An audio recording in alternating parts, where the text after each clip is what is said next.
In today's tutorial, we're turning a single layer cake into a quick and easy quilt that comes together in no time.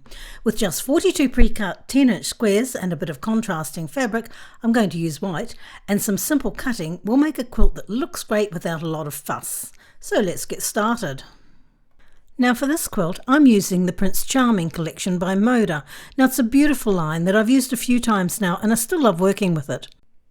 If you don't have a layer cake, you can cut your own 10-inch squares from your yardage or scraps, and I have a tutorial on how to do that, and I'll put a link to it in the description field below. You'll also need some contrasting fabric, and I'm going with this tone-on tone white fabric, but you can choose whatever colour goes with your layer cake. You can even use a solids layer cake to make things easier. I don't have one, so I'll be cutting my own 10-inch squares. So I'll cut some 10-inch strips and then subcut each of them into 10 by 10 squares. Now remember that we always have the measurements and written instructions on the website, so check for the link in the description field below this video.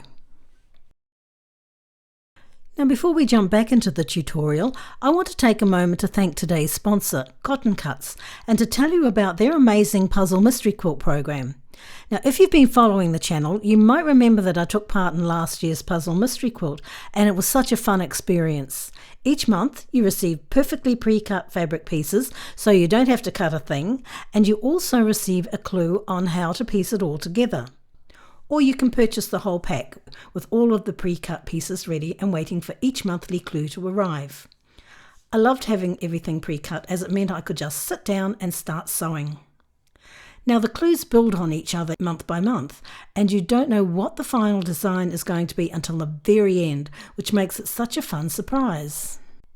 Here's the quilt I made. I absolutely love how it turned out, and believe it or not, we quilted the whole thing using an embroidery machine. It took us quite a while, as you can imagine, but I think it was definitely worth it. We went with the Dusty Rose colourway, and we're really happy with the choice. I love the colours. The fabrics play so nicely together, and it was fun to see how each clue came together with all those tones. It's definitely one of those projects I'll look back on and be proud of. Now the next puzzle mystery quilt is starting soon, and you can choose from a variety of gorgeous colourways, so you can choose a fabric style that suits you. Now we'll be joining in again this year, and this is the colourway that we have chosen. Let me know in the comments what you would go with. So if you're curious or want to learn more, there's a link in the description with all the details. And now let's get back to quilting. Now the next step is pretty simple. I'm just going to take one of my layer cake pieces and one of my contrasting fabric pieces and lay one on top of the other with the right sides facing together. And then I'm going to go ahead and sew around the outer edges with a 1/4 inch seam. Now I usually pin these to keep them in place, but that's just me. So I've finished sewing the first one, and this is what it looks like. Now as you can see, I sewed off the edge for each stitch line. Again, that's just how I do it. If you like to pivot at the corners, then that's fine as well. Now I'm going to repeat this process with all of the pieces, and I'll end up with 42 of them in total. Now I'm going to take one of these pieces and place it on my mat, and I'm going to line up my ruler and cut diagonally across the block. And then I'll turn my mat around and do the same on the other side. So I'll line up my ruler and cut. Now this results in 4 half square triangles. Now the next step is optional, and that is to square up the blocks so that they are all one size. Some people don't bother with this step, but I think it really helps to make the seams line up a lot easier, and I feel I end up with a better result.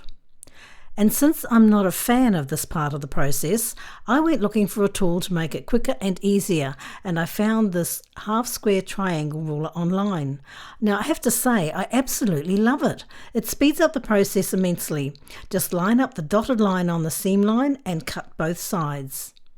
It's a Creative Grids 4-in-1 half square triangle ruler, so it does some other stuff as well, but I'm super happy with just being able to trim half square triangles so easily. You can also use a square ruler here, and if you need to know how to do this, then I will add a link in the description below on how to square up half square triangles. Now that my half square triangles are trimmed, I'm just going to remove the dog ears, which is the only downside to using the Creative Grids ruler. They do have an option to trim these bits, but I found it just as fast to use a pair of scissors. And now I'm going to press each of these half square triangles open, and I'm going to press all of them to the dark side of the fabric. So my half square triangles are now complete, and I have a big pile of them here ready to go. Now I'm going to take 4 matching half square triangles and lay them out like so, and this forms what is known as an hourglass pattern. Now it's important to be consistent in how you lay them out, because it will ensure that everything nests together nicely when you piece the blocks together. So just have the white half of the first block in the top left corner, and then sew the 2 bottom pieces together and then the top 2 pieces together. And now that they are sewn together, I'll just show you how I press them, and as you can see, they are pressed in opposite directions. So when we come to sew these pieces together, this will help with nesting the seams so that everything lines up perfectly.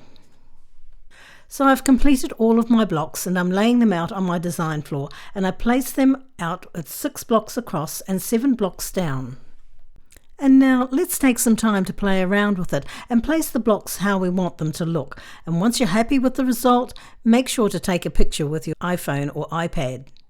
It's very easy to turn something around or get something out of place, so having a photo to refer to is really handy. Also, to ensure that the blocks nest nicely, lay them out with the long seam running horizontally, and then turn each alternate block in the opposite direction. So, for example, you can see for this row, the first block has the long seam pressed downwards. The second block has the long seam pressed upwards. The third is pressed down and the fourth up, and so on. Now, once you're happy with the layout, it's time to sew the quilt together. Firstly, we'll sew the rows. So take the first block in the row and lay it over the next block, and then sew them together with a 1/4 inch seam. Now you can sew the squares together in lots of 2 and then finish sewing the row together, or you can simply pin all the blocks in the row together and sew them.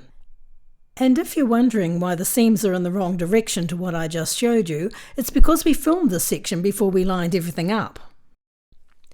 And now that the rows have been sewn together, it's time to join the rows. Again, you can do this in your preferred way of joining the rows, but I'm going to sew the first 2 rows by bringing the second row down and placing it over the first row. I'll line up the seams nicely and sew them together with a 1/4 inch seam. Then I'll do the next 2 rows and the next 2, and finally I'll join all the rows together.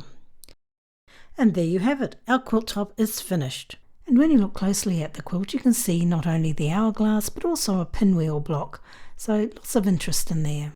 So if you've enjoyed this tutorial, don't forget to give us a thumbs up and subscribe to the channel. And also remember that all of the measurements and everything that you need will be over on the website at alandacraft.com.